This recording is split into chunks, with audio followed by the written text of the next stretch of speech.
What's up, everybody? All right, let's see. Okay, we're live. All right, everybody can hear me. What's up? Smash the like button. Say hello down below so I know you're here. Happy to be back on a live stream for you guys on Fireside Giants. Leave a like if you enjoy. Sub to the channel. We're going to have some fun today talking about the defensive coordinator search, taking a look at some of the top prospects or candidates for the job. And then I want to look at some of these quarterback prospects. I know way back when, week 3, was it? Giants versus Seahawks. We did a little bit of a live film breakdown on Daniel Jones versus the Seahawks. We discussed that, looked at some of his film. Going to do the same thing in today's live stream. But I'm thinking we might take a look at a JJ McCarthy if you guys want, maybe a Jayden Daniels, whoever you guys in the chat say. I put McCarthy on the graphics or request him on the graphics from our designers so that we could do McCarthy, but we could do someone else. I see Jayden Daniels has already been commented below, so maybe we'll just do Jayden Daniels film breakdown. I'm not sure, but whatever the chat is feeling tonight, that's what I'm going to dive into is on a live film breakdown on the channel. But going to first start off and talk about the defensive coordinator search and what's going on here with the New York Giants. I'm not sure if any of you saw Vic Fangio, defensive coordinator for the Miami Dolphins, one of the best defensive coordinators and defensive minds in all of football, mutually agreed to part ways with the Miami Dolphins, and immediately going over to the Philadelphia Eagles, according to the reports. Kind of concerning for us as Giants fans. Not too thrilled about that. I mean, Vic Fangio is a great defensive mind, as I just mentioned, and I'm not thrilled about him landing in our division. I would have loved him for the New York Giants, but sadly, that was not a possibility. Say what's up to some people. Rise Myth, yo. Charlie, what's up, my friend? Peak Content, hello. Lamonta Adams wants Jayden Daniels for the New York Giants. Sam, good evening, my friend. Greg wants Jayden. The Split 69 wants Jayden. I'm here for it. Tommy DeVito, 10 years, 100 million. Screw it. Do a breakdown on Pratt, an intriguing prospect at the top of the second. I've read some good things about him. Haven't dove into his film just yet, so that could be an interesting one. Maybe we'll do that. Chat seems to be leaning towards Jayden Daniels. Seems like you guys don't want me to do my McCarthy breakdown. Having some pretzels. Anybody having a good snack or a good dinner right now? Drop what you're eating down below. I'm going to have some pretzels tonight. But first and foremost, let's talk about these defensive coordinator candidates. Everybody, I'm going to pull up the list right now, and then we'll dive into who I like and who I don't like, and all that fun stuff, because I've been pretty underwhelmed by the Giants' list of candidates for the defensive coordinator job so far. I'm trying not to, get too overreactionary or anything, but all right, so here's the list. Bills linebacker coach Bobby Babich, former Titans defensive coordinator Shane Bowen, Ravens defensive backs coach Denard Wilson. He's on the graphic right here. Former Chargers defensive coordinator Derek Ansley, Giants defensive back coach Jerome Henderson, and Dolphins linebacker coach Anthony Campanile. I'm not sure. I struggle to say my Italian names, even though I'm Italian. Charlie says JJ McCarthy not good, won't last at the NFL level. Well, we could break down the film and discuss why. Not really liking any DC option out there. I think that there are good options out there, but the Giants have not been choosing to interview them. And I'm not crazy about this crop. I'll give you guys my list of who I like the best, though. I'll say I think I like Jerome Henderson as the in-house hiring. He's a really good defensive backs coach. He develops players well, and I think there's a lot to be said about continuity here for a guy like Deonte Banks, right? We want Deonte Banks to continue to grow and develop, and I think having Jerome Henderson step into the defensive coordinator role would really allow Deonte Banks to stay under a coaching staff that he knows, with some leaders that he knows in the coaching staff, and continue to grow and develop. I wish Andre Patterson would have gotten an interview by now. I'm not sure if maybe they circle back around to that. He's the defensive line coach for the New York Giants, was assistant head coach for the Minnesota Vikings beforehand, and their defensive line coach and their co-defensive coordinator. So he has experience managing a defense, being an assistant head coach. Andre Patterson has a lot of experience, is almost overqualified for the defensive line coach job that he does right now. And I think that what I would like to see, since he has co-defensive coordinator experience, and so does Jerome Henderson from his time with the Falcons, I'm still on the boat where you have co-defensive coordinators with Jerome Henderson as a defensive backs coach slash passing game coordinator. And then you have Andre Patterson as run game coordinator slash co-defensive coordinator and defensive line coach. That's what I would have liked to see. It doesn't seem like that's any bit of an idea that the Giants have thrown out there. They haven't interviewed Andre Patterson. They have interviewed Jerome Henderson, but it seems very unlikely that what I like here is going to become a reality. But I think that makes a lot of sense if you look at their career history. I'm going to have another pretzel and then I'll get back into it.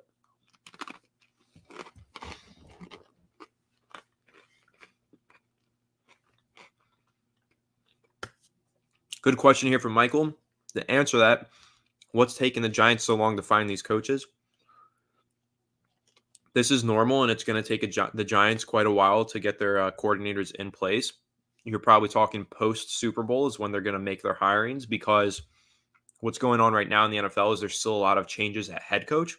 Still have some head coaches who are yet to be hired. So, like for a team like Atlanta, for example, they blocked the Giants' interview request for their offensive line coach because they wanted the new head coach to step in and be able to make a decision on whether or not that guy stays or goes.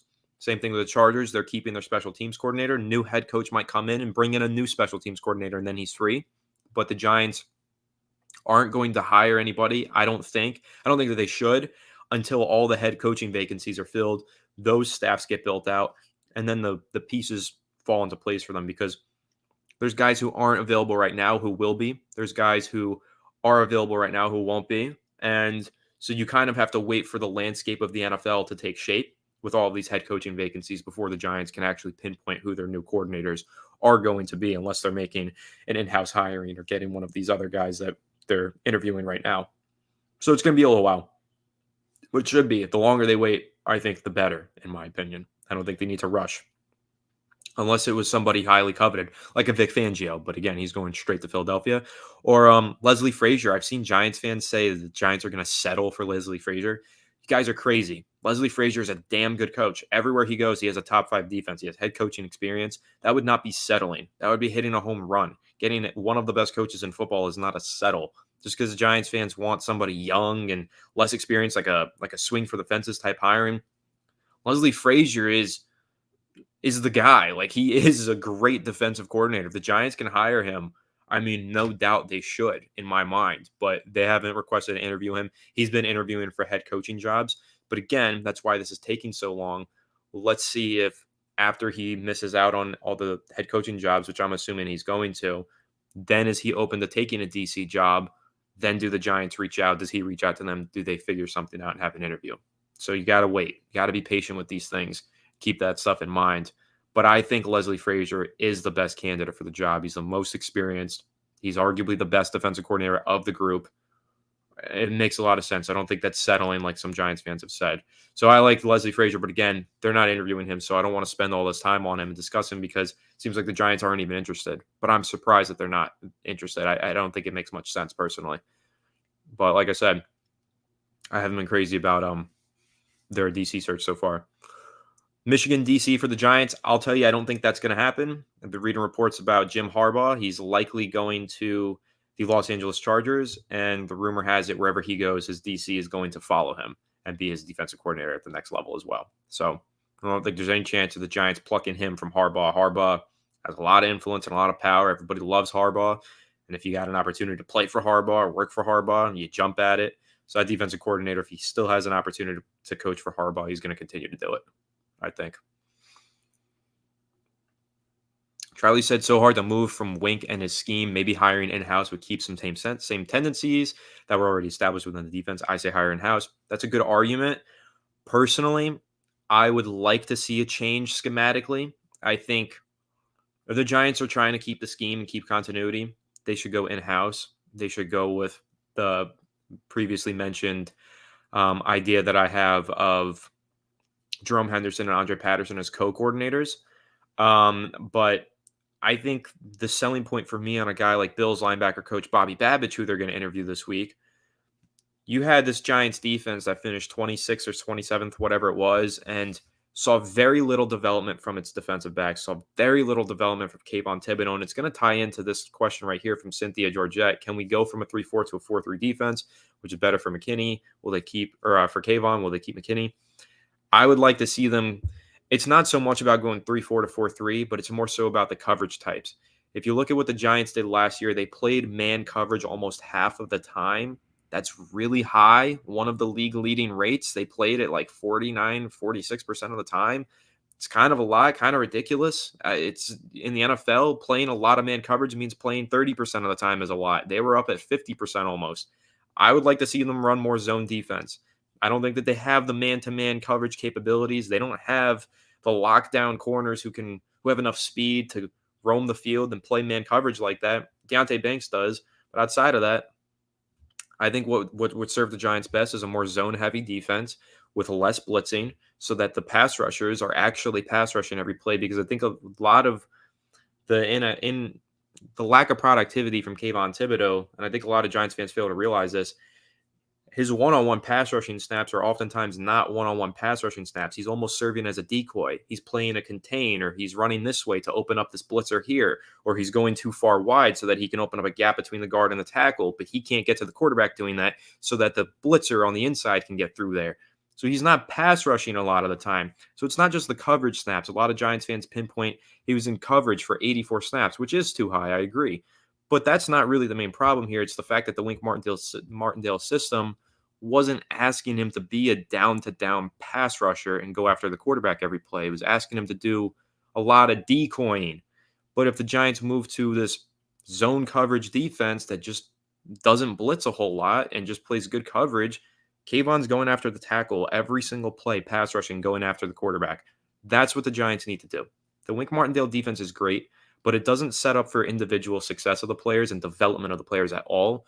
What it really does is creates a system that creates situations. It's a situational defense. Like there's productivity within it, but not from individuals developing.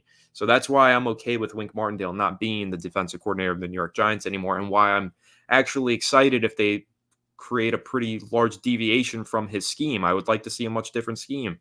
I've never been a big fan of the super aggressive blitz heavy defenses, even the Patrick Graham defense. If you guys have been around the channel for a while, I was pretty critical of that one. There were times where I thought he was a genius. There were other times where I was really confused by what he was doing.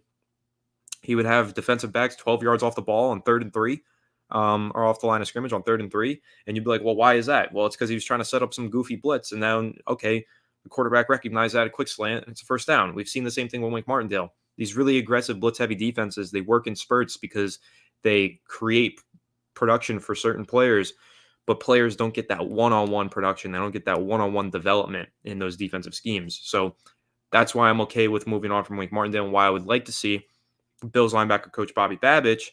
That's a candidate that not a lot of people are talking about, but he comes from Buffalo, which ran zone coverage almost 80% of the time, man coverage 25%, something like that. It's a much more normal split. It's very zone heavy, and they didn't have their linebackers or their edge rushers dropping in coverage all that much. They had a lot of good pass rushing, like one-on-one pass rushes, get your job done and get after the quarterback. That's what I like. So that's where I want to see the Giants go. So it might be a different take. I know a lot of Giants fans like the Wink Martindale system and want it to continue and see some continuity.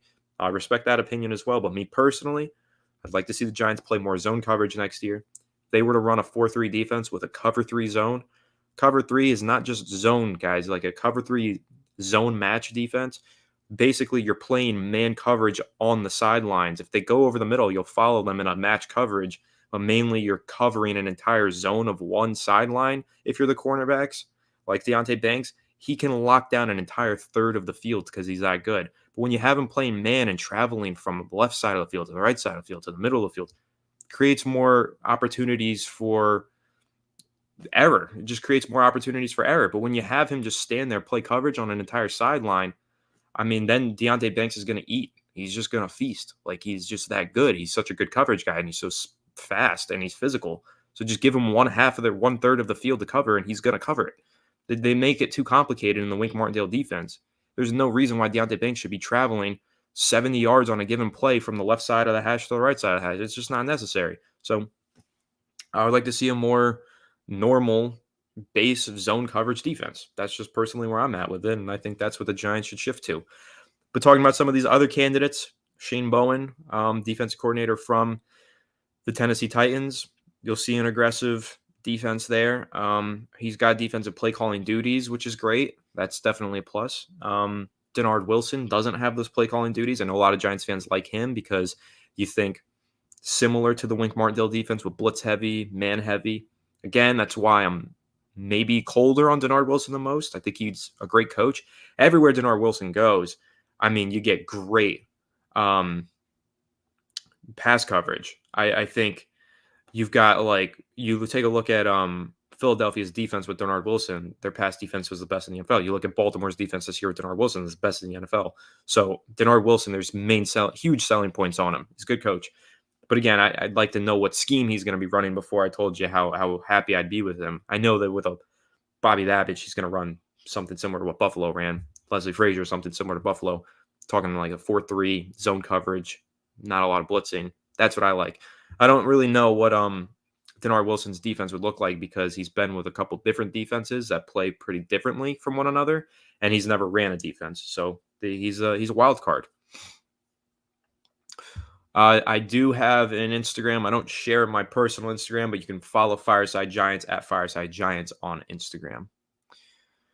It's always an extra long offseason when the team expectations were high. Yeah, unfortunately, we've had low expectations for the Giants more off seasons than not. This year, we had pretty high expectations. Really sucks that they didn't meet them. I'm right there with you. It's pretty painful. Gonna have another pretzel and then respond to this one.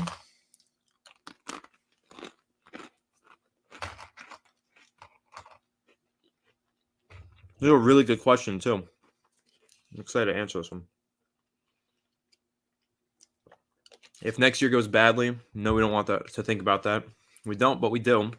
Can you see a situation where only one of Brian or Joe keep their job? Alex and I have debated this before and kind of discussed this. Those two feel like a package deal, don't they? They kind of feel like they're tied to the hip. And I think that Dable, I think there's a situation where Dable gets fired and Joe Shane stays because Joe Shane's done a pretty good job drafting and building through free agents. He's done a good job with the cap for sure. The cap has been well managed. But then again, he's got the Daniel Jones contract, which is a pretty big indictment of him. So I think it's tough to say. We'll see. I think probably they both go. I think they're tied at the hip, unfortunately. I don't think that they can last together or without each other. All right, so I'm getting some questions here like this one. Look at all the defensive stats for Wink. Stats are trash. Don't want nobody talking. Wait, look at all the defensive stats for the Giants since Wink was here. All stats are trash. Nobody doing anything like Wink. Yeah, I think that's fair. He's two-man coverage heavy. Creates a lot of errors. Just a lot. Where does a player like Flott fit into a primarily zone coverage scheme? He wasn't very good in zone. I'm going to double check that because I think when I was researching this the other day, he had a pretty high zone coverage grade. So I'm going to check that real quick for us.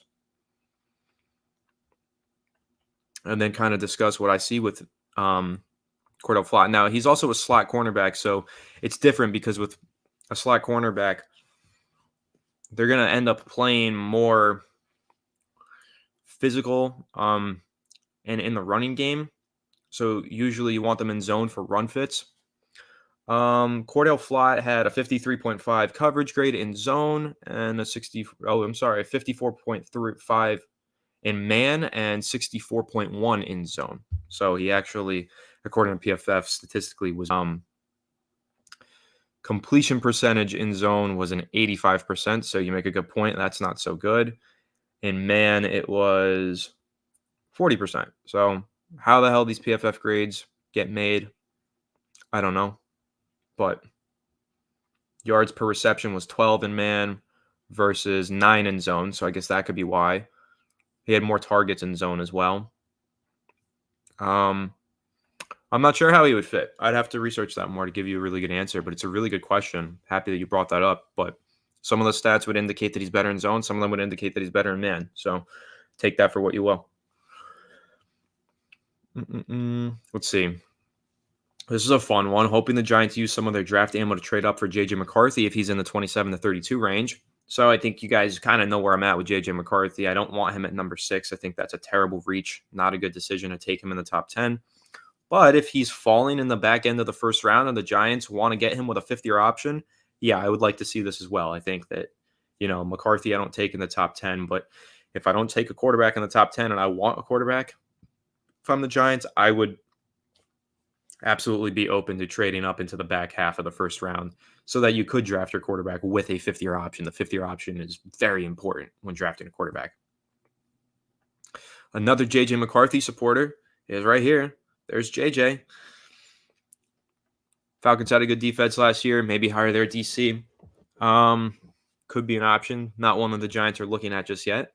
But yeah, I think that where I'm at with the Giants defense is I just want to see more zone coverage. I think man coverage, it's really hard to win consistently on man coverage, especially when you're man blitzing and your pass rush isn't getting home. It's tough, guys. It's really, really difficult to win like that. And that's what led to a lot of the errors and the poor performances from the Giants players. Blitzing too much hurt their edge rushers. Blitzing too much and playing too much man coverage hurt their cornerbacks. So it's tough. I think that a base 4-3 where Thibodeau's just got his hand in the dirt and he's pass rushing every play, and your cornerbacks are just playing one quarter or one third of the field with a rangy free safety in the middle. That's my ideal look for the Giants' zone coverage based defense next year. That's how it would look for me. I'm not the coach, and I'm not going to be the coach, guys, unfortunately. So I don't know if they're going to run that, but I think I'm basing this on our personnel. I could say we would run great cover 2. I don't believe that. I think our base cover 3 makes the most sense because if we do retain McKinney, he's such a rangy ball hawk on the middle of the field who can get to both sidelines quickly. So you want to keep him as your single high. So cover 3 makes the most sense with the Giants personnel package. Also because you've got 2 linebackers in zone in cover 3 in the middle of the field, and Bobby Okereke is a pretty good zone coverage linebacker. It just makes a lot of sense. I like the cover 3 base defense for them. Do you have a limit on how much you want the Giants to offer McKinney? I don't. I think that the Giants need to pay him pretty much whatever he asks. And I know that's a hot take, and a lot of Giants fans disagree with that, and that's fine. I get where you're coming from. But if he wants to be paid as a top 5 safety, I would pay him that because I think that he's really important to this team, to this locker room. And I think that the Giants are not in a situation where they can afford to lose their good players. They don't have all that many good players. They're a bad team that underperformed this year. They need to keep the players that they have that are good. Add more good players around them. Harder to do when you pay your players, but you got to pay your players, and you got to keep your players that you have that are good. You got to do it. So I think that the Giants need to pay Xavier McKinney, and they're going to have to pay him a good amount. But I don't think he wants to come back. So take that for what you will. And I think he gets $14 million. I don't know if it's from the Giants. I don't think it is. But he deserves $14 million. He should be one of the highest paid safeties in the league. He's really good, and I don't even think he's hit his ceiling.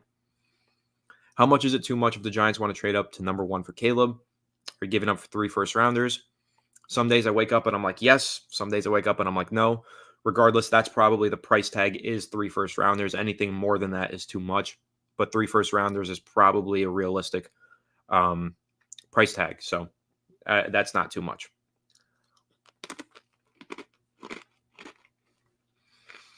I would say more likely is Aaron Robinson retiring than playing a full season. I don't think that the Giants have him in their future plans because he's been too injured and they don't know what they have in him. I think Xavier McKinney wants a higher wage than what the Giants are going to want to pay him. And he's a really good player and he's going to get paid elsewhere. Somebody's going to pay him. And he's already talked about being open to testing the market. Doesn't want to be franchise tagged. Some other things I know. I don't think Xavier McKinney wants to be back. I think considering what we've seen the past weeks, BD will opt for an in-house option, which I don't mind from Henderson or someone who has not been in DC before.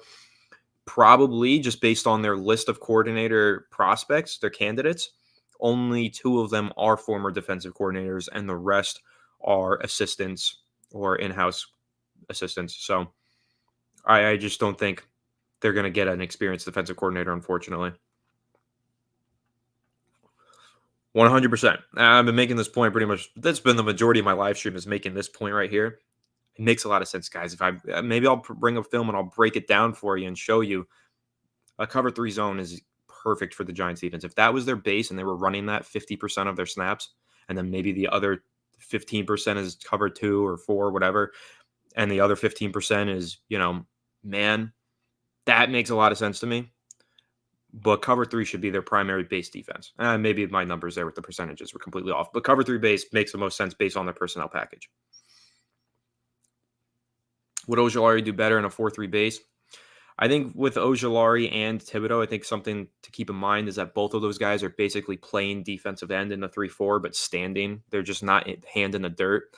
Ojulari is a little bit more of a player who I think fits in a 3-4 as a linebacker standing, just because he's very quick and his game is very finesse. I think Kayvon plays a little more power, so he's probably better fit in a 4-3, and he did that at Oregon.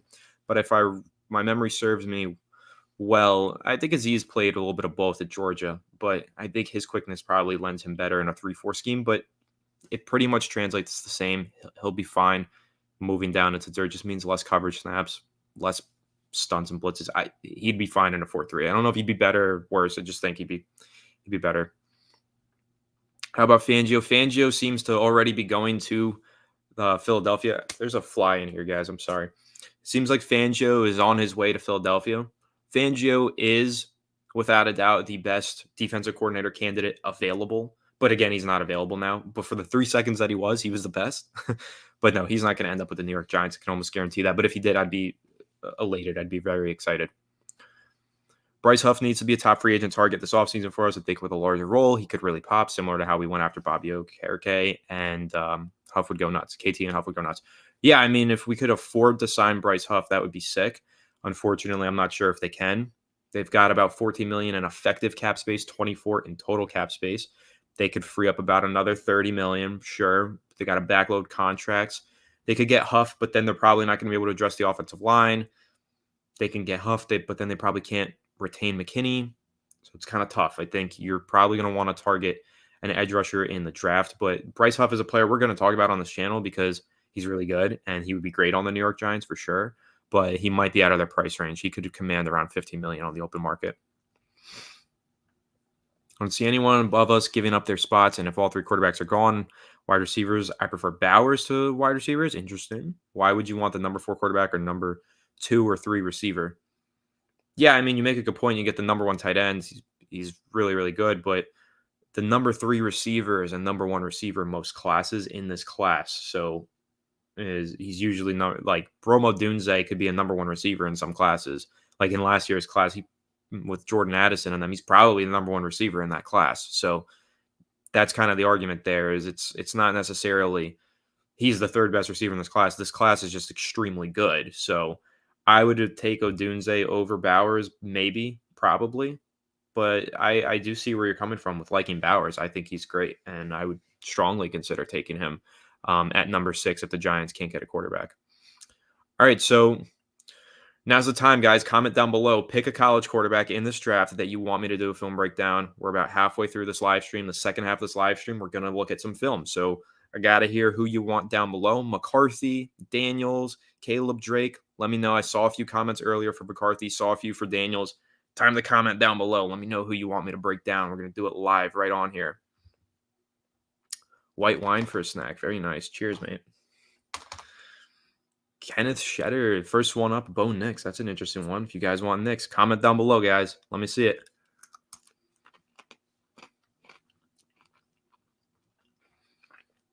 If the Giants don't trade up for one of the top quarterbacks, who or what do I want for the 6th pick? Playmaker. So whether we're talking wide receiver or tight end, just playmaker, because I'm going to group Bowers in there because I think he's deserving. So,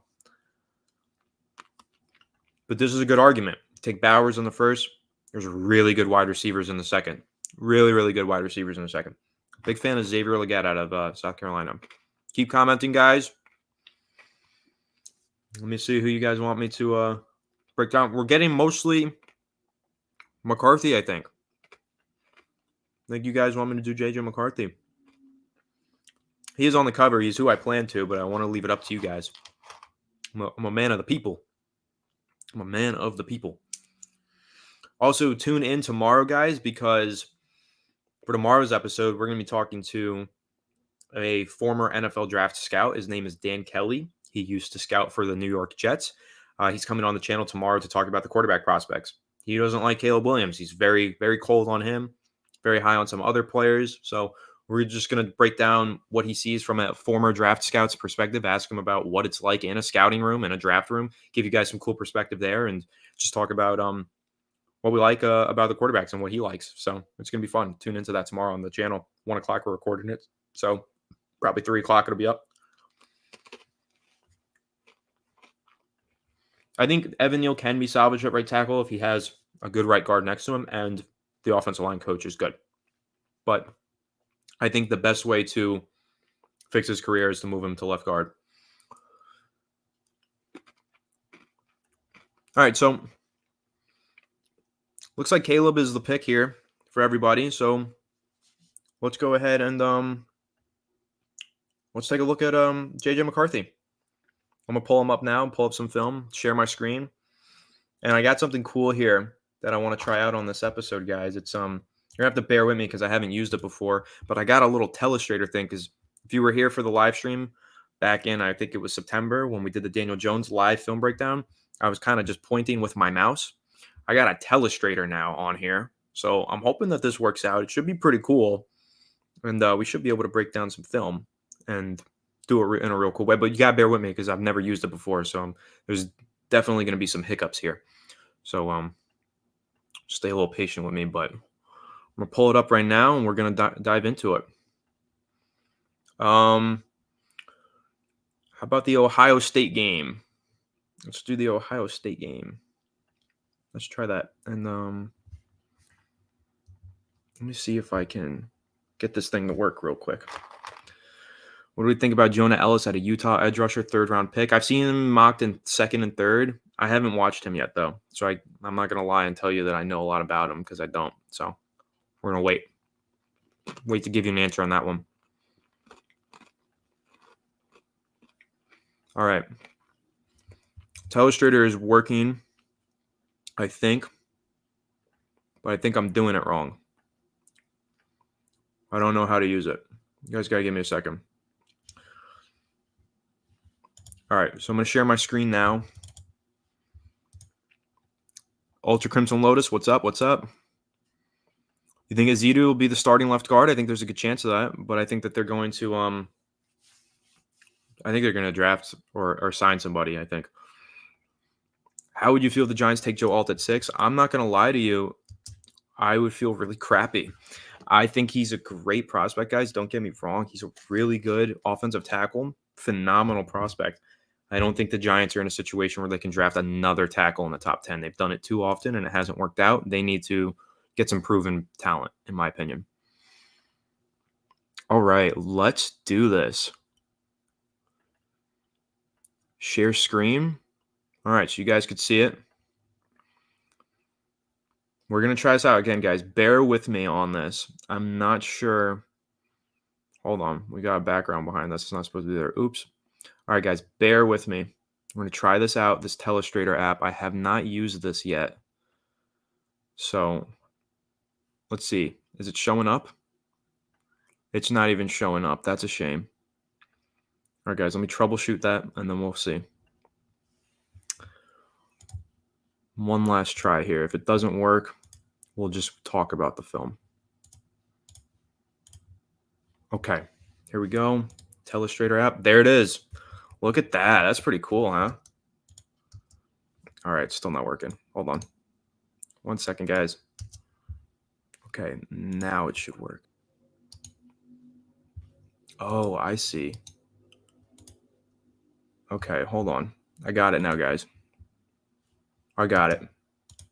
No, I don't got it. I'm sorry. So, because it's like, I don't know how to explain it, but all right, so let's break this down. Ready? So if you're looking here and you watch this pocket collapse, you guys can see this. This probably works. And you watch him break out. This ball should be out now. He sees the receiver. This ball should have come out already. And also the placement on this ball. So he's already behind. And then the ball comes out and it's behind the receiver. So let's use the telestrator. If this ball is here, he runs through it and he runs upfield. But he catches it here, which causes this guy to tackle him here. So that's on the first play is what we're seeing is a behind ball. It's a late ball and it's a behind ball. This is um, a really good play design here by Michigan because they have man coverage across the board. So what you're seeing is you've got man to man to man to man with a single high safety. So it's looking like a cover one. And then you've got man here. So you know that when you drag this guy across the formation, this cornerback has to follow him across. So it's basically if this guy is fast, you know you have him. And so that's a really good play call here by Michigan, which is perfect. Perfectly well done. You're going to see there's the drag route, quick release off the line of scrimmage, and boom. But look at all of this real estate. So let me bring up the telestrator again. All right. And JJ's looking this way. His first read is on that side of the field.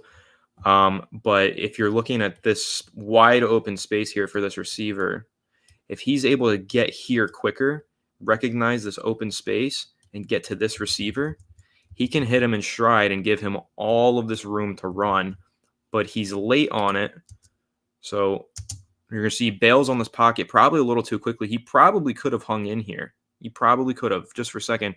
But if he's going to bail on it, he's staring down this receiver up here, it looks like, for the one-on-one matchup because he knows that obviously this guy's not getting here. So it's like, what are you going to do? Throw this jump ball?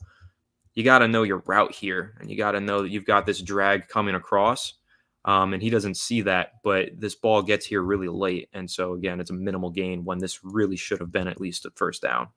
Well, I think it becomes a first down, but it should have been a big gain, essentially, is my point. So late ball, thrown behind, too late to make a big play out of it. So there's one play, and again, we'll go through. We'll keep watching more. There's some good. What's the cons on McCarthy? I would say poor play under pressure sometimes.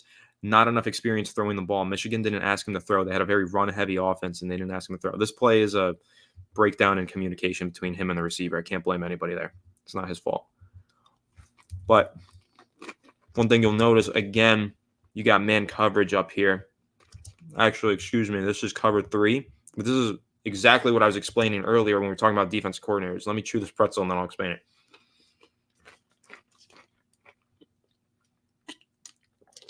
Vince G says his accuracy is suspect to say the least. I would agree. I think sometimes he's a little bit spotty. So this is actually cover 3.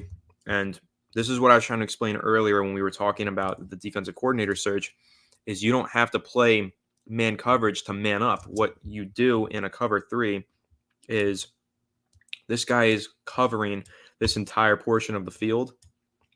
And it looks like they had this guy drop in here. And then I don't remember what they had, but it looked like a zone coverage. And so he's going to run his route, but this guy has to follow him up the route because he's responsible for this entire third. So it ends up becoming a man coverage, even though it's a zone. So a lot of people don't recognize how a zone coverage is played, but it does turn into man. Like you saw this receiver run this route, and he basically just manned up with him because this is his entire zone, and this guy just ran with him because his zone is all up here. So that's kind of the breakdown, a too long didn't read breakdown on the zone coverage and how it works and why I think it makes sense for the Giants. But okay, I digress. It's irrelevant for the breakdown right here. I think this is a great play. They have a QB spy on him. Try and show it when I can. This is a zone coverage. Looks like a busted coverage too. This is the QB spy. So he's actually in man with McCarthy. Wherever McCarthy goes, he's going to just meet him there as the QB spy. And then right here, you're going to see busted coverage here on the double move. It was a really, really good double move from this receiver. And now you got pressure in your face. So this is kind of a play, if I had to compare this to a specific player. The way he throws this, look, he's off platform. His body's kind of aimed that way, and he's throwing it this way. This looks like Jordan Love to me. Like this reminds me, you've got the pressure here. You know you got to get it out quick. So you got to fall back on it, fade away, and loft it up there. Oh, what did I do there? See, we're learning new things with this telestrator, guys. Thank you for hanging in with me. I do appreciate you guys being patient with me on this. But you got, look at him. He's on all fours right here.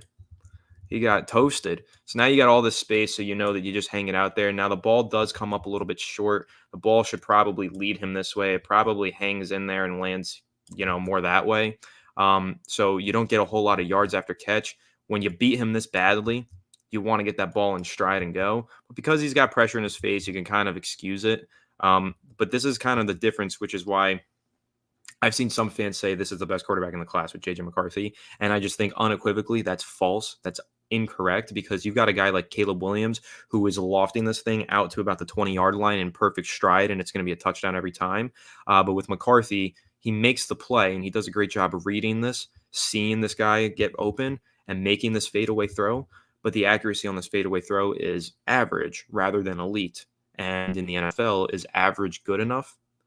If college average, is it good enough at the NFL? That's the question. So this guy needs more time to develop. But I was with him, so in case you guys want me to diagnose that, nobody comes in motion with this receiver. That means this is zone coverage. And because it looks like there's 1, 2, 3, maybe 4, it's probably a palms defense at quarters, cover 4. So you're probably going to see zone here, zone here, zone here, zone here. Although it could also be some variation of a cover 2. It could also be a mix of both of those things or a mix of a cover 3 and a cover 2. So that's what you're seeing pre-snap for Caleb. He knows that it can be any one of those things, but he doesn't know which one. So let's find out after the snap. What is Bill Belichick? Somebody just said Bill Belichick in the chat. What happened to Belichick? So can somebody update me on that? Please don't tell me Belichick is coming to the Giants. That would be mind-blowing. Jim Morrison, why'd you say Bill Belichick? Am I getting trolled? Okay, I'm getting trolled. All right. Sorry, let's break down this play.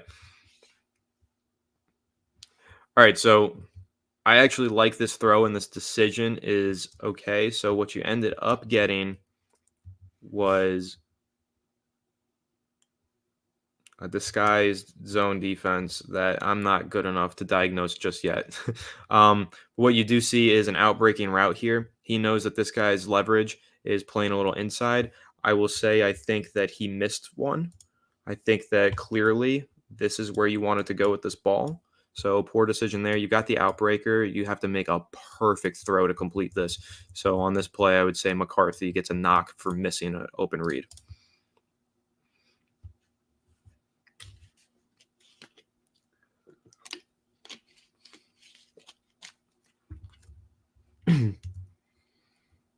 All right, so let's see from back angle.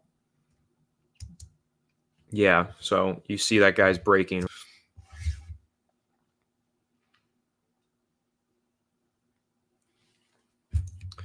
All right, next play. So again, you're getting a drag route here. Remember, we talked about this a few plays ago. This time, you're once again, it looks like man coverage, and it is. But I think once again, you could get a better throw out of this. I think this ball could come out here, and it could hit him in stride. And I think the throw placement could probably lead him upfield more. But let's see from this angle. I might be prematurely judging this too hard. No, okay. I think that was fine. It was a quick drop back, quick pressure.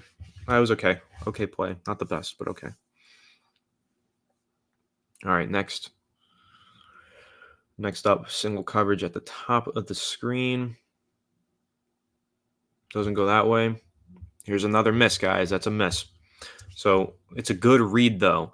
And so this is what I want to point out here with McCarthy is there's a little bit of a give and take here. There's some guys who will look at this play and say good job. There's some guys who will look at this play and say bad job. This play should be completed, so I'm going to say bad job. But he does a good job of reading the leverage of the coverage because what you're seeing here is you know that this is one-on-one, so he's going to clear this out. If you watch the receiver, he ran a vertical route. So this is called the clear out, and then here's the out route, which is what they're really trying to set up because look at how far back this corner is from him. So you know he's got leverage. In particular, if he wanted to run and stop, this guy's going to have to go back and then break down on it. He's got all the leverage in the world here. So This out route is perfect, but this ball is high, which ends up in an incompletion. But yeah, you've got a clear out route. This just pulls this guy and everybody out of that space. So it really becomes an ISO, and you know that you're going to win this because all you have to do is just run that way and catch the ball because he's so far off. It would take a real athlete to get down on this. But if you watch this play, where does this throw wind up? So boom, boom. Ball should have been out by now. Ball should be out right now. This is where the ball should come out. And he's gearing up to throw, but the ball should be right here. It should be going out this way so he can break and run into it because he's got a long ways to go to get there. But let's see where the ball ends up. It's high and behind, which when you're running an out route, it's really hard to catch a ball that's high and behind. And that almost resulted in a pick 6 from the dropped pass. So I wouldn't call this a drop personally. I would say that that is an inaccurate throw leading to a drop personally. So there you go. I think that should have been an easy completion. And in the NFL, it's expected to be an easy completion. But right there, he doesn't get the job done. I'm going to put that one on McCarthy.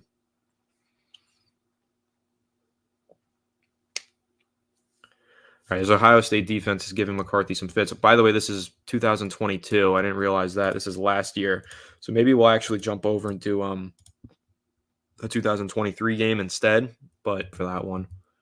All right, let's jump ahead. Let's just find another clip. We'll just kind of go through here randomly.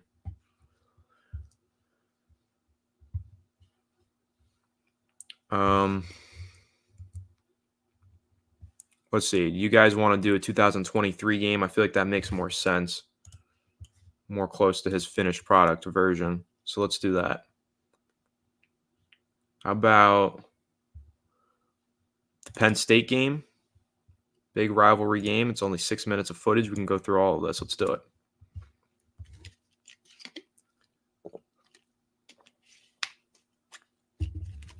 All right, so there you go. He takes a shot and he hangs in there.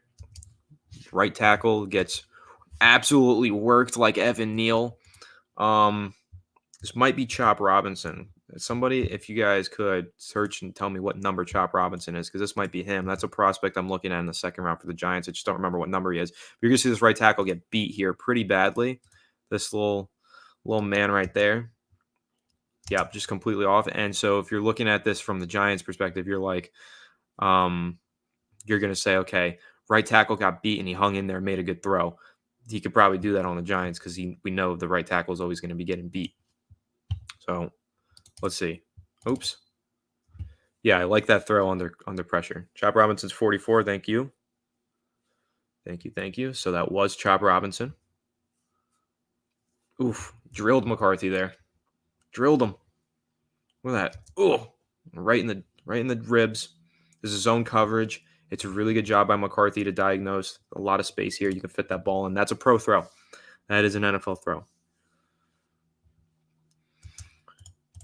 He didn't throw a pass in the second half against PSU. You are right. They ended up winning this game. I want to watch how he managed the first half of the game, though. Why they chose to take the ball out of his hands in the second half, if that was a decision that they made. And also, it's only 6 minutes of film, so we can get through the whole thing pretty quick. So we're going to go through this game, and then maybe we'll look at another one after. Or maybe we'll do Jayden Daniels. Maybe we'll switch. But yeah, you're right. He did not throw a pass in the second half, which is kind of absurd. So why is that? All right, so again, here you're seeing really good Penn State defense. They got a great pass rush. You got 2 safeties high. This one looks like he's not going back, so it looks like it's actually more of a cover 3 with a single high safety. Or this looks like cover 1 robber. That's what this is. This guy is a robber, so he's covering the shallow middle. This guy's covering the deep middle, and you got man on the outside and man across. So this is actually a pretty good coverage for what they are running. I think what you want to do if you're McCarthy here is probably just take a shot to one of these one-on-ones. But again, the pressure breaks down. Right tackle again fails him. This looks like the Giants offense. Not much you can do. You got to bail on this. Nobody's really running with him. The only guy who does is covered. I can't blame McCarthy for taking the sack. This one's not on him. He's got pass rushers all over the place. He didn't make a bad play worse, which I think we can be happy about. He didn't throw a pick or anything like that. All right, so same play that worked on his first completion. Once again, you have man coverage with 2 safeties. So you've got cover 2 man. And essentially you just got a little stop route. So, oh my goodness, what is happening? I'm all over the place. Sorry, guys. All right, so you got deep routes here, stop route. Because look at the leverage. So let's put this on a vertical line, right? So this is the receiver's vertical line. This is his vertical line. See, he's got leverage because he's playing further towards the quarterback than he is towards the receiver. So you know that if you jump right up here, stop, boom, you're going to be open. So you diagnose that pre-snap. So this is pre-snap processing from McCarthy. Check. Good job. Again, zone, man, all across the board. So he does a good job here diagnosing this and making a quick throw accurately as well, right in the chest. Boom. Good job. All right, let's go to the next play. Yeah, the old Evan Neal block. Unfortunately, we're seeing a lot of old Evan Neal blocks here, unfortunately for McCarthy. But that also might just be because this man, Chop Robinson, is an absolute freak. All right, so you guys are going to see another old Evan Neal block, but I think this is more just star of the show right here. You got this one-on-one matchup, and this also can tie into the conversation we were having earlier about the defensive coordinator. This is a 4-3 defense. This is, you got 1 down lineman, 2 down lineman, 3 down lineman, 4. You got linebacker 1, 2, 3. Here's your nickel corner on the tight end. So this is a 4-3 front, and this is why I think that this makes sense for the Giants to transition into, because you have situations like this where it's basically your best pass rusher versus their offensive tackle on an island. And this is where I want Kayvon Thibodeau to be. But we got Chop Robinson on this film, and you're going to see him blow by him. Good hands. Get there. McCarthy throws this pass in midair. It's actually incredible. This is terrible. Never do this. Like, go down and take the sack, please. Throwing the ball up like this could have easily been picked off. I don't like that from McCarthy. Just live to see another play. He got lucky there. All right, roll out, wide open. Let's see. It was zone coverage. They got confused. Good play call. It's a good throw on the run. Accurate. Gives them the opportunity to run upfield. How are you guys feeling about McCarthy based on what we've seen so far? Comment below. I'm curious. Also, tell me how you feel about how I'm doing with this whole telestrator thing. It's new, so give me some feedback. I'm always open to constructive criticism and feedback. All right, so here's an aspect of McCarthy that not enough people talk about is he's actually very athletic, and I think he's got great athleticism.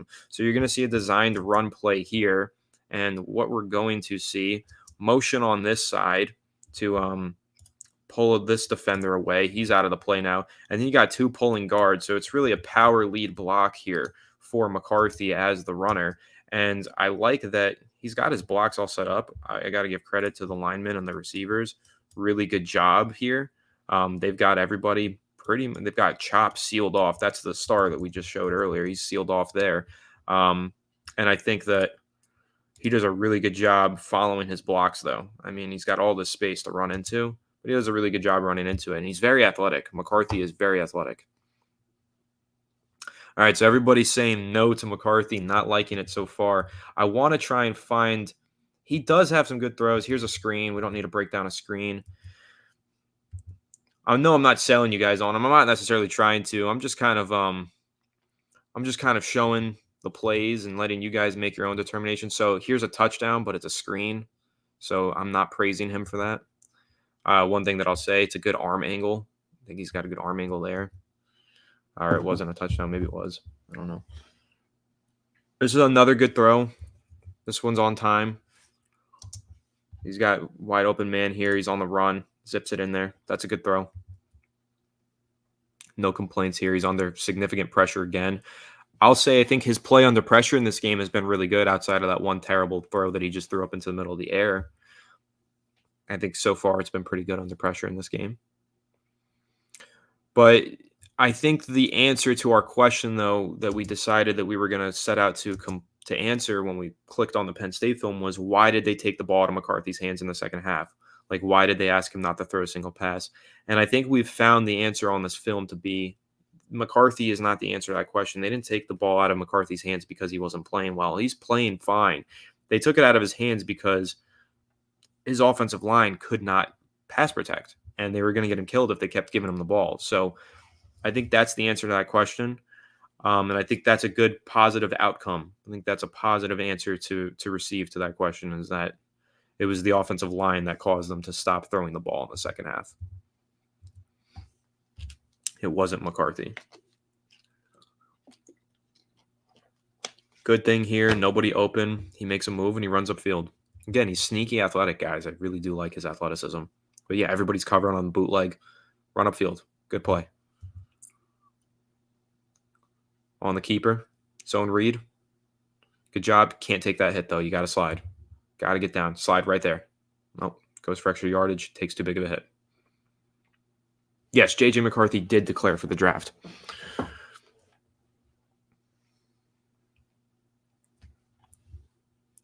TJ, thank you, man. Thank you. Question, does Dable have enough patience to wait and see him grow? So I'll give you my take on McCarthy. In an ideal world, he does not start in year one. I think this is a player that needs to sit for a year. He's only like 21. He's very young.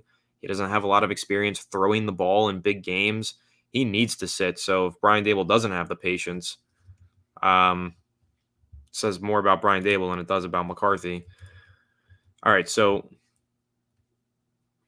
on this play, this is actually a mistake. We haven't seen McCarthy make a ton of mistakes here, but what I want to show you is that they're running this two-man route concept. Pull up the telestrator. This is man coverage again, but they have the single high safety, and they've got man across the board. It's a heavy package. They're not even supposed to be running here, but what you're going to see is the route combo is this with this.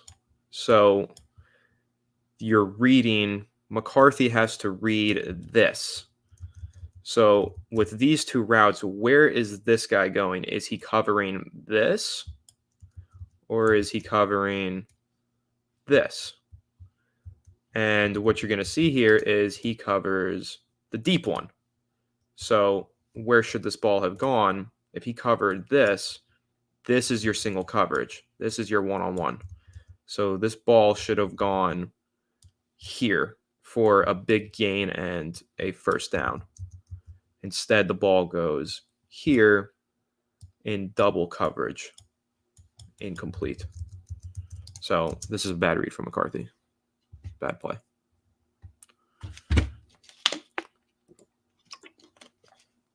You guys love Jayden Daniels in this chat. I'm amazed because you're sold.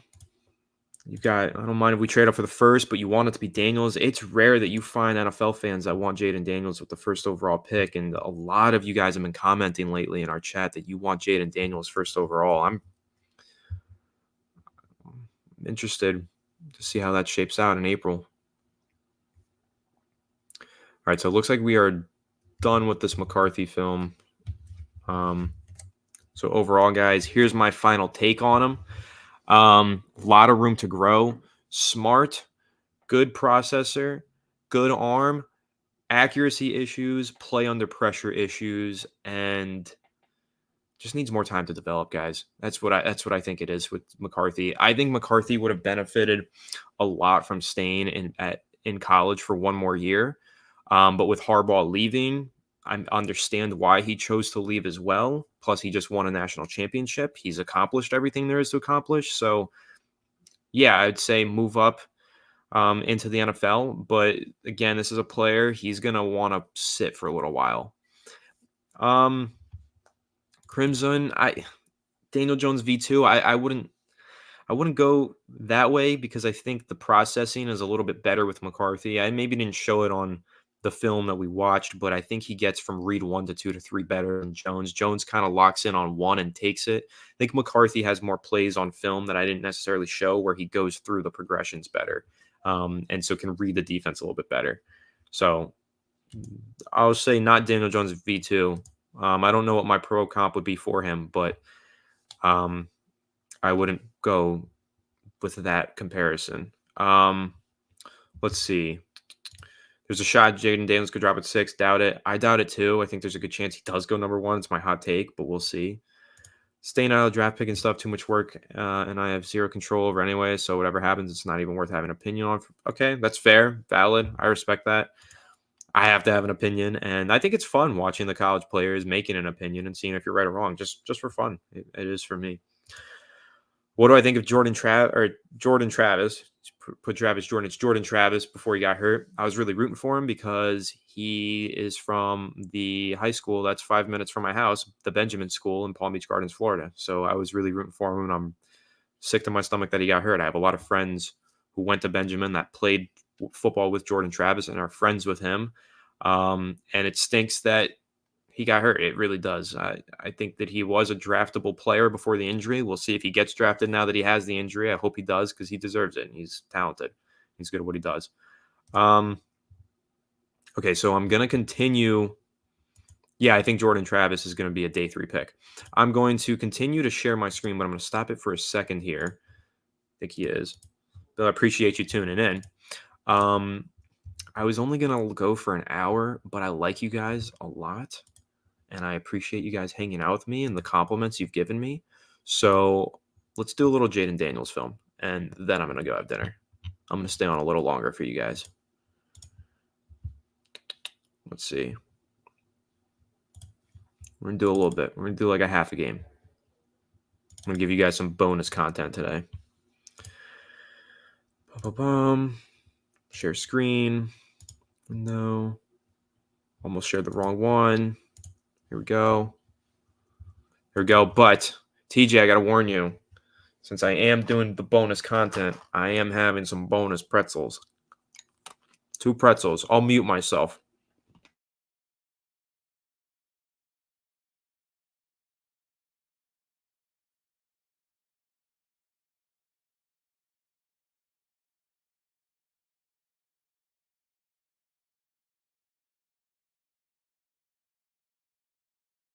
Exquisite. The pretzel was delicious. Now let's talk about Jayden Daniels. All right. If we go day 2 QB, it should be Bo Nix. I think Bo Nix is going to go in the first round.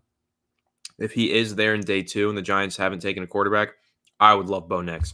I actually am kind of high on Bo Nix. I think he's a really good player. He doesn't make mistakes. Like, he never puts a ball in harm's way, and I think there's a lot to be said about that. He lit it up at Oregon.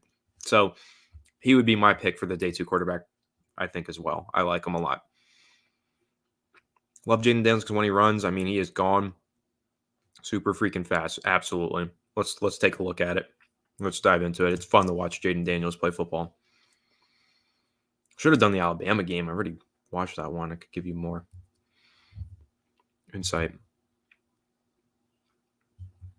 Okay, so little leak out of the backfield on a wheel route, and I think that's a really good throw. And a great run after the catch. I keep dropping my phone, guys. I don't know if you keep hearing it fall. A little silly. So this play reminds me of a concept from the Kyle Shanahan offense with the 49ers. It's called leak. It's not exactly leak. Usually leak has a tight ends come across here. Let me pull up the telestrator. Hold on, it's not working now. What's going on? There it is. So usually leak has a tight end come across here and go up while the quarterback runs this way, and then you have an over route with him. So they essentially run that, but they just have the running back leak out here while Jayden comes this way. And so what this does is when this quarterback rolls this way, the defense kind of shifts with him. And so this player can leak out of the backfield unknown without the knowledge of the defense to get open. So this is actually, I want to say good job by Jayden Daniels, but it's really a great job by the play call on the offense. A really, really good staple in the 49ers offense. See, nobody even went with the running back here. He's so wide open in the flat. You got double teams here. One of those guys was supposed to take him, and they didn't. So it's a really good play call. And then a good throw. Lead him up the sideline.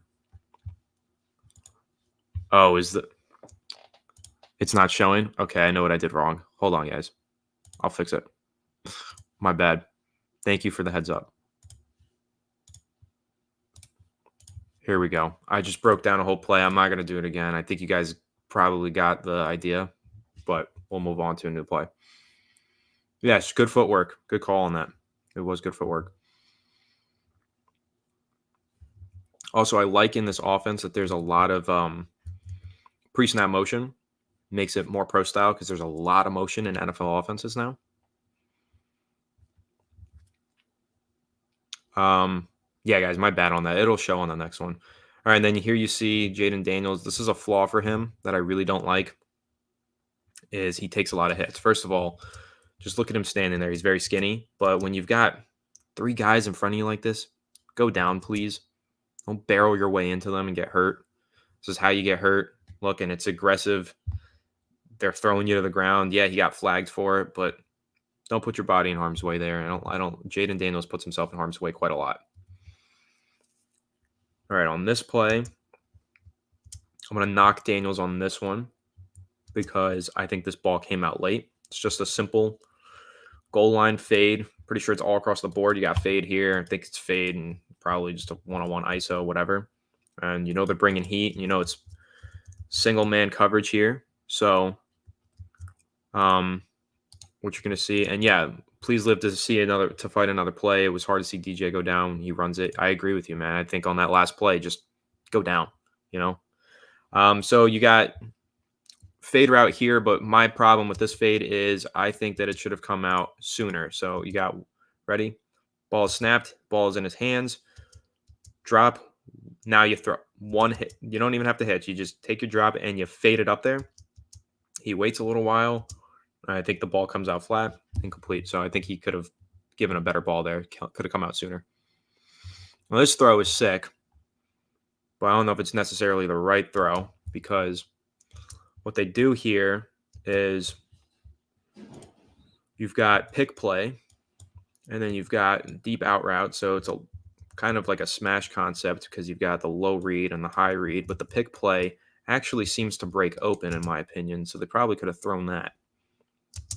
I think if he was looking for it, it's a tight window because you got him breaking over, but I don't think he's there enough, and you got him breaking down. So if you just zip that right in there, just right here, I think he can run into it. You can get a touchdown out of that. But he makes a sick throw on anyway, right in the back of the end zone. I think he gets 1 foot in and they call it a touchdown. I'm not sure, but pretty nice. Oh, it must not have because here they are on the goal line again. And yeah, so that's the consequence of missing your read, unfortunately. All right, another man in motion. Came in motion to block. All right, this is man coverage, and I will say I'm going to knock Daniels on this one as well. No, I'm not. Protection broke down. He had to improvise. There was nothing there. But you got to get down. Just go down. Made a couple guys miss. So he turned a 3-yard loss to a 1-yard loss. Any one of those hits could have been devastating. Just go down. All right, little spot route, little hitch, easy. Here's what I like about this, and I want you guys to see this because this is what I really like about Jayden Daniels is, okay, so the ball is snapped, right? And let's watch his eyes. His eyes immediately go to this portion of the field because he knows he's got, I think they're running a levels concept here, so something like it. So he immediately searches this way, but sees, I mean, this is just all the way jammed up and covered, right? So then you're going to see him look that way, sees the safety. You could see he's looking at the safety. So that guy was actually blitzing, but you could see he sees the safety and then look, turn, know that you have another read on this side. This guy's here, so the other side's open. Take your hitch. So that's a good, quick processing there. Read the field. Okay, next read. Get him. All right. Well, that's a good play by Daniels. Pro play. Looks like a quarterback. NFL quarterback. All right, so now here's the staple of LSU's offense is the stop routes. They love to run this. You're going to see this all throughout Jayden Daniels' film. If you watch, you're going to see a lot of ISOs on the outside against single high and against man coverage, and you're always just going to see them run and stop. And the timing on these has been really good from the film that I've watched with Daniels and his receivers. You got, boom, there. Perfect. That's a really good receiver, Malik Neighbors. You could argue that ball comes out a little bit sooner, whatever. No, not really. I think it's a good throw. But you're going to see that a lot. And the timing is important because in the NFL, like if you want to talk about the Kansas City Chiefs offense, what makes them so good, they don't win because they just have like great receiving talent. They have really good timing. Mahomes and the offensive game plan, it's a lot of timing routes. So it's good to see Daniels have really good timing on these throws with his receivers because that's translatable to the next level. I'll go through about half of this game, guys, and I do need to eat something. And then here's where the magic starts. Another play. Yeah, Kenny G, good throw in structure. I like his play in structure a lot. And I think that's translatable to the next level. It's like in the pocket, in the design of the play, in rhythm, good plays. And he has a lot of those. So what you're seeing here, this is the magic of Jayden. Got man coverage, which was diagnosed from that pre-snap motion. He looks it off and he knows, okay, so it's covered because it's man. And it's also when it's man, the corners and defensive backs are running with the receivers, so they're not going to know where I am. So let me take off here. And then look at the speed. Takes another shot. He's taking too many hits in this game. It's a big knock on Daniels. Can he last in the NFL with the hits that he takes, plus how skinny he is? I'm not so sure. It's a big hit that he doesn't need to take, but a good run, and you can see the flash of speed there. And I think there's more of it later on in this film. I know against Alabama, he was running all over the place, and Florida in particular, he had a lot of big plays. All right, so again, you've got single high safety, you've got man coverage, but there's actually a breakdown in the coverage here because someone does the wrong thing. You've got right here, man, looks like you got your zone here, got man here. It looks like he thinks it's cover 3 and the rest of them think it's man, or at least this guy thinks it's man and it's not. So he's going to run up, and that's just going to leave this guy wide open. And if Daniels, I get it because he's starting on this side for the processing, but if he can get over to the left side sooner, he would have seen this number 27 is wide open. I also want to place some of the blame on 27. He keeps drifting this way, and it's actually irritating to me because I'm in a flag football league, and I hate when these players do this. You've got all this open space right here, like so much of it. Why are you getting closer to a defender? Like, what are you doing? So this is on Daniels because he's got to get here sooner, give him a ball that he can actually catch. He just airmails it.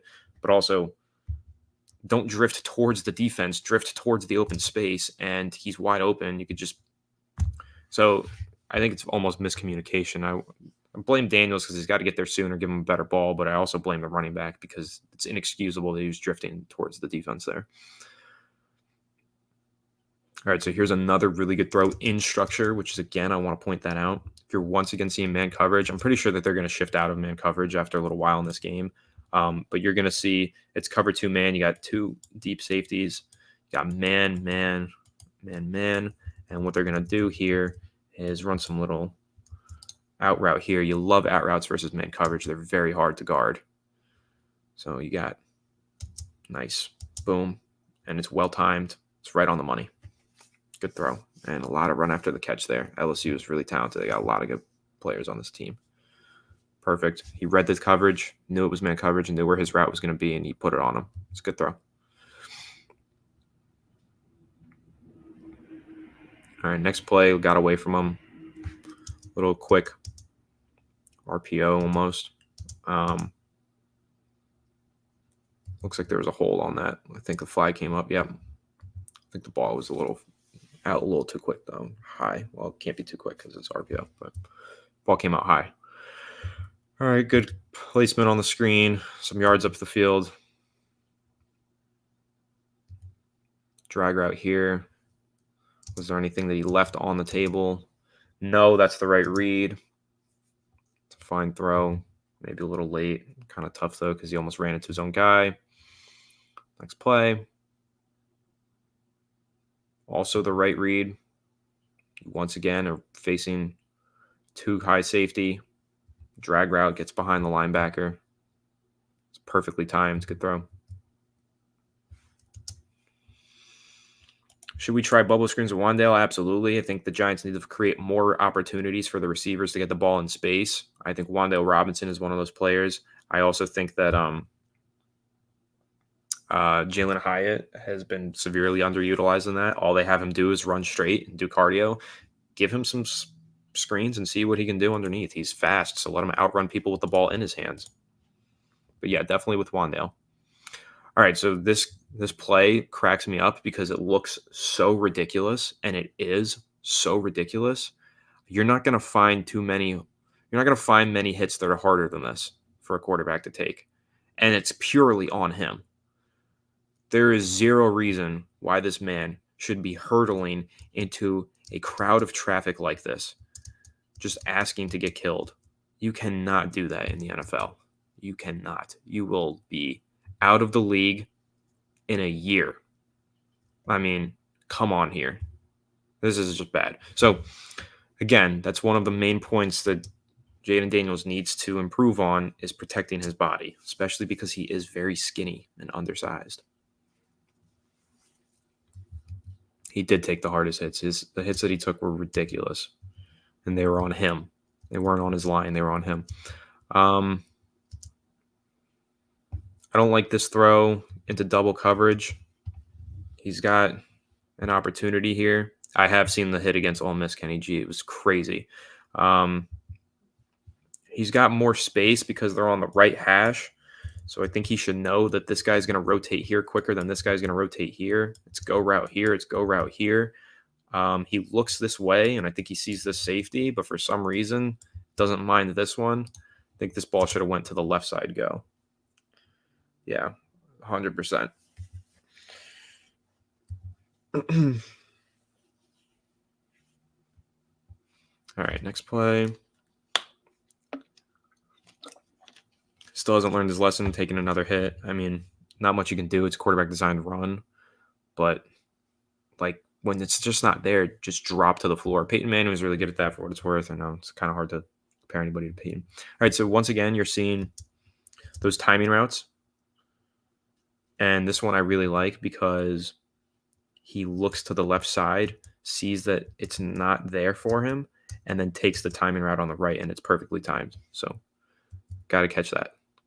Got to catch that. Great throw. All right, next play. Let's show that athleticism. Duke can run. We know that. All right, that one's not on him. Ball got batted.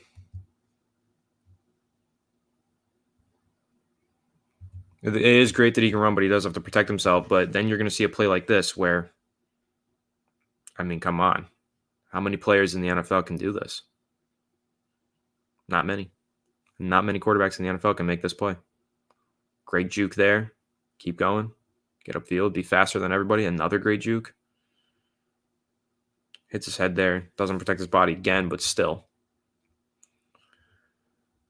Hits are scary, but he can be taught not to take those hits. This is a good throw. Probably get that ball to tick out quicker.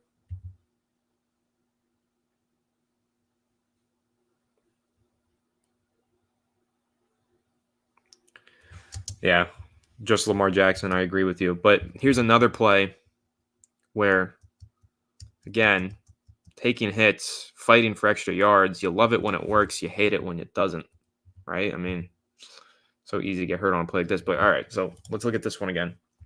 Now you're seeing these timing routes that I told you were the bread and butter of this offense. It's really ringing true.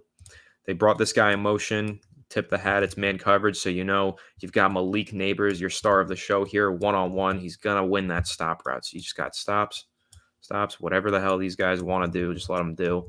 You already know that you're just going to time this thing to go right here to Neighbors.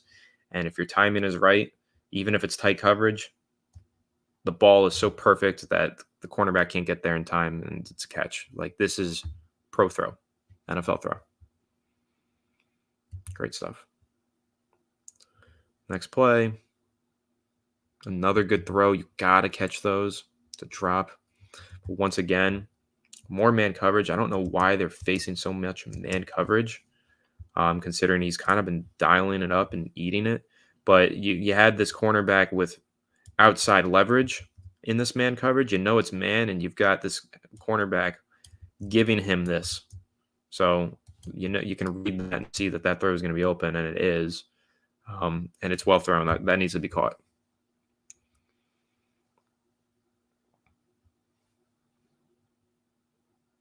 Yeah, maybe it's a little out of reach, but I mean, you got to catch that. But Definitely catchable. Also, it was a pretty lazy route, so that could be why he didn't catch it. Right there, he doesn't see the rusher coming, gets blindsided. Get used to that for the next level. It's going to happen, especially if you get drafted by the Giants.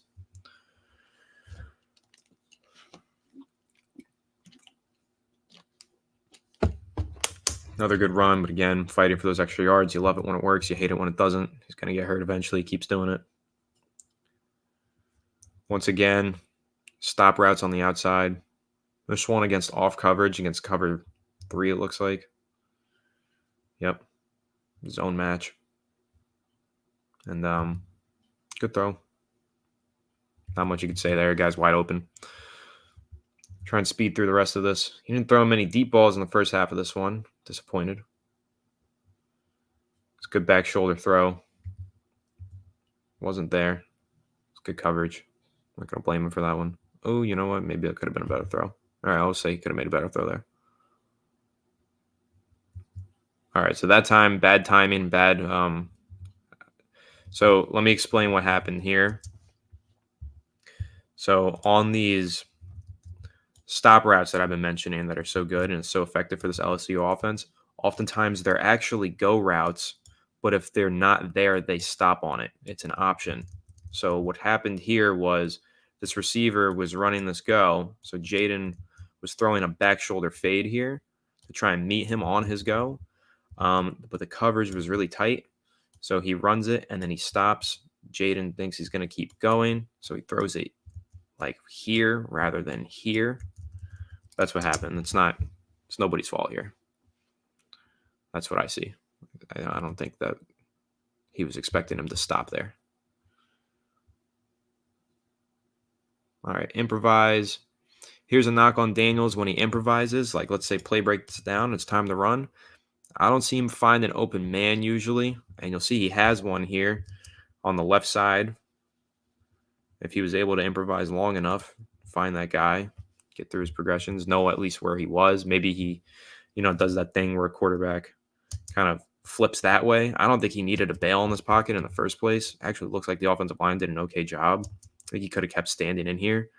And if he was going to leave, I think you see this guy fall to the ground, you go to the left, and then this drag route would have been open. I think he probably should have peeled off that way out of the pocket since you got this guy on the ground. But going here, you lose out on that route. Tough. So I'll say I think Jayden, when he improvises, gets off script, he does have a tough time finding the open man sometimes. I think that's a knock on him. But then sometimes he'll get off script and he'll run.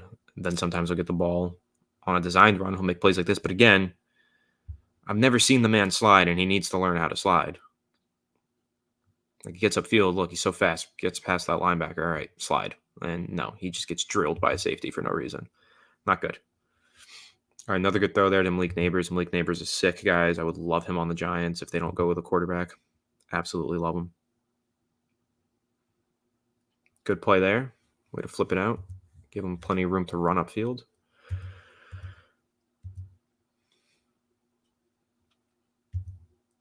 Screen there. Don't need to see the screen.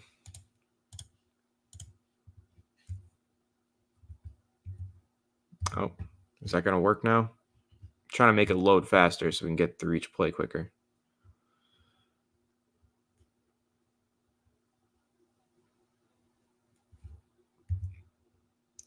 I like that he went through all of his progressions there, went through every read. That looked dropped more than anything. I think that was a good throw. I think that was dropped.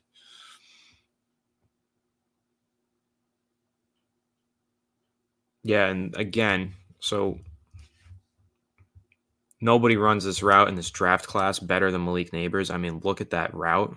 It's just unbelievable. Like, he is such a good route runner. And this is why I'm saying, guys, if you are pro quarterback, but the Giants can't get their quarterback, this is your man right here. This is who you want. This skill where, okay, he's running this go. Okay, fake the go. Now stop. The stutter at the top of this route. NFL corners can't guard that, let alone college corners. So this is your guy right here. And again, you're going to see really good timing on this from Jayden Daniels on the stop route. Yeah, perfect. Right there. And he's able to turn up. Yeah, perfect timing. One hitch, boom. Drop back, one hitch, boom. It's perfect. Love it.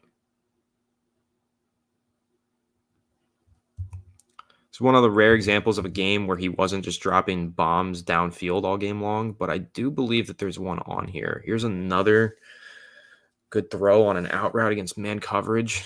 Those have been really accurate for him all throughout this film, which I like. That ball should have been caught, it looks like. Could have been a better throw. Still hit him in the chest, but could have been a better throw. It looks like a pick. Yep, that's a pick because they went to the well one too many times on those stop routes. Neighbors slipped. It's tough. You probably don't want to throw that ball. He didn't have many interceptions this season, but when he did, it was on a play like this where just forcing a look. I mean, this is what you want because that's the coverage that you want. Man coverage on the outside. Neighbors is going to beat those coverages pretty much every single time. But the one or two times that he doesn't, Daniels can't just force it in there assuming that he's going to win, because when he doesn't, it can be a pick, just like that. All right, next up, get out of the pocket. Looks like he throws the ball away, misses this guy right here who's open. Again, when he's off his spot, well, he kind of held that one, I think, so he didn't fumble. It was probably a good idea. We'll keep going. Beautiful ball here. I love this play. It's a touch pass. So this is actually zone coverage this time. Finally, they're facing a little bit of zone. And what happens here, you're going to see this linebacker drop, but you got this drag route. Oops. You got this drag route coming across the formation, and he's got to wait for this receiver to clear this linebacker, and then he has to float it right over. And these guys are clearing out space, basically. So, but this is just a beautiful throw. I love this here because I love the touch on it. Because you can't get this. You have to throw this ball with anticipation. Because if you're looking at this straight on, he's not open because this guy's right here. But if you're looking at it from Jayden's perspective, you can see there's so much space over here. But you got to get it over this guy. So you throw it with a little touch so he can run under it. And then look at how perfectly it lands just right in stride. I mean, that's beautiful. That's a perfect throw. Really love that from Jayden there. I just love the touch on this ball. Very nice. Again, to number 8. Who else but number 8? Yeah, another stop route. This time they recognize the coverage is off, so we'll just do a quick one. Nice. Throw there. I swear he had a deep ball in this one. I think I'm thinking of the Alabama game, maybe. Thought he had a deep ball. That was not his best. All right, we're almost done with this film, and then I'm going to sign off here, but I'll finish it up for you guys. I said I would do half the game, doing the whole game. Again, taking a hit unnecessarily. Don't need to take that hard of a hit.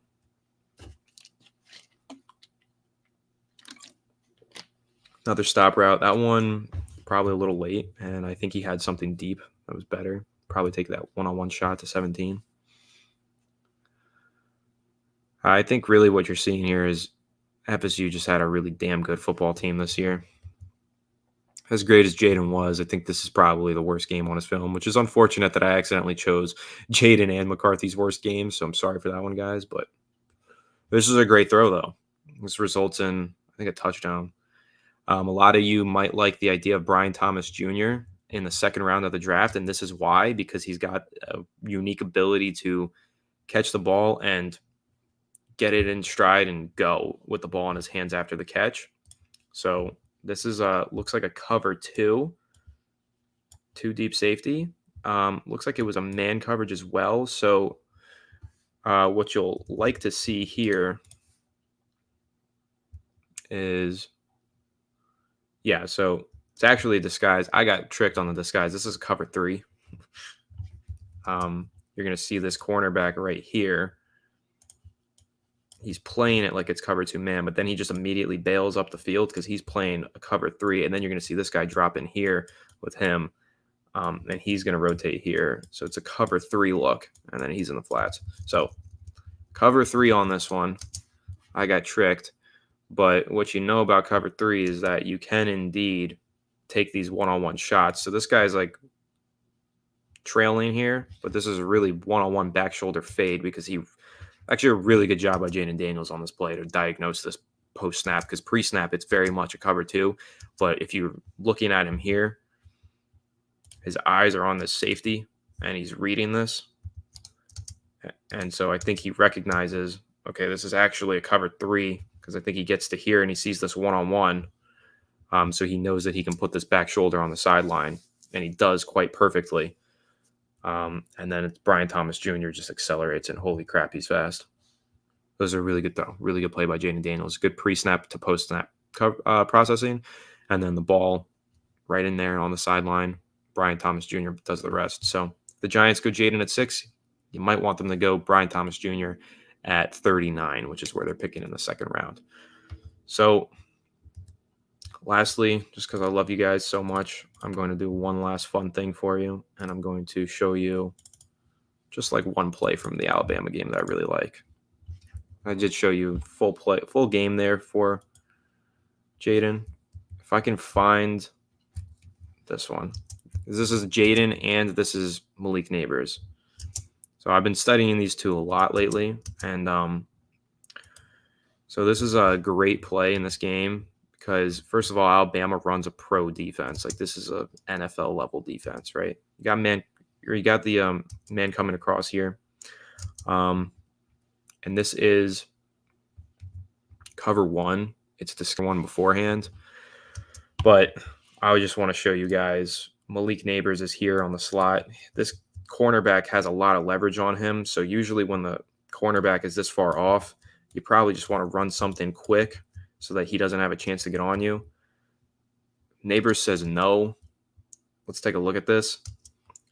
The way that he runs this route makes it kind of look like he's going to break one of two ways, and you don't really know. And because this is man coverage, it leaves this cornerback on an island, or really just in a tricky spot backpedaling. So if he were to stop, he's done. But he's trying to figure out which way Neighbors is going to go. But if you look at Neighbors' body here and his head, it kind of looks like he's going to go this way.